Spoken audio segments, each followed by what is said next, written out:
Bạn có biết làm thế nào để nhận ra một công nghệ đã vượt ngoài phòng thí nghiệm và bắt đầu viết lại lịch sử không? Cú lật không nằm ở bài thuyết trình.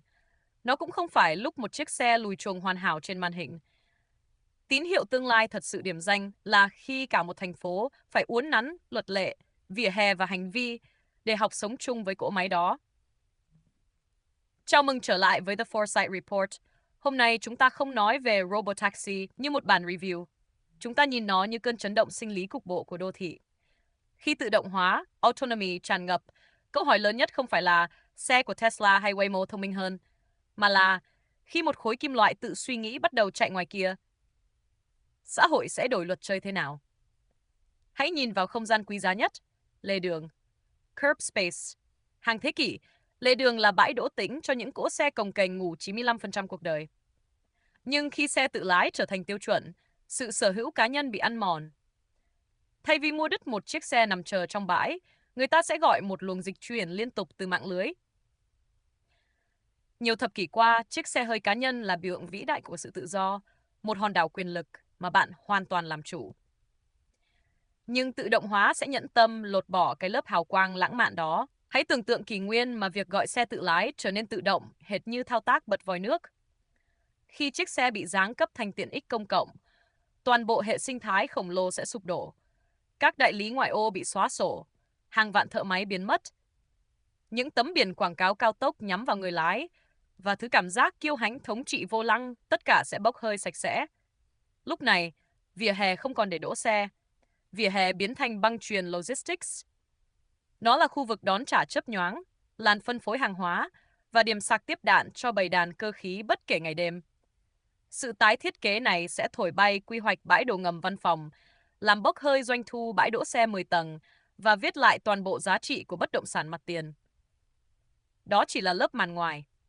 Sự dịch chuyển quy mô nhất đến từ dòng chảy rủi ro, ngành bảo hiểm. Luật pháp hiện tại cấu trúc dựa trên sai số của con người. Ai vượt đèn đỏ do say xỉn? Trách nhiệm thuộc về thực thể ngồi ghế lái. Nhưng nếu người ngồi sau đang ngủ và vô lăng thuộc về đám mây, ai trả tiền cho cú va chạm? Một nút thắt pháp lý vô song. Rủi ro không còn phân tán trên đầu hàng triệu cá nhân vụng về. Nó dồn về đôi vai của vài tập đoàn phần mềm. Trách nhiệm dịch chuyển từ bảo hiểm cá nhân sang bảo hiểm lỗi kỹ thuật hệ thống. Và đó là lúc các siêu tập đoàn đi lobby để mặc áo giáp pháp lý, tạo ra những vùng xanh ưu tiên, nơi con người phải nhường đường cho thuật toán. Nhưng đừng nghĩ sự nhường đường này chỉ thuần túy là về mặt vật lý. Nó đáng sợ hơn vì gián tiếp cấu trúc lại cách đô thị đọc hiểu sự sống. Giao thông của loài người xưa nay trơn tru là nhờ những giao ước vi tế.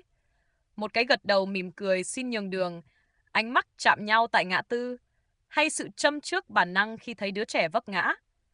Đó là sự bao dung của giống loài. Nhưng siêu thuật toán xe tự lái thì không đọc ánh mắt, nó đọc hình học và xác suất. Trước ma trận kiểm soát vô cảm, hành vi ngẫu hứng mang tính người nhất sẽ bị tước bỏ tư cách biểu đạt, phân loại máy móc thành nhiễu tín hiệu. Khi đô thị lột xác để tối ưu cho cỗ máy, sự hỗn loạn đầy rực rỡ của chúng ta sẽ bị siết chặt, tự động nhào nặn thành một nhà máy sản xuất sự chính xác lạnh lẽo, vô trùng. Chúng ta đang thấy điều đó len lỏi. Từ việc giới chức trách loay hoay không biết làm sao phạt nguội một chiếc taxi hoang.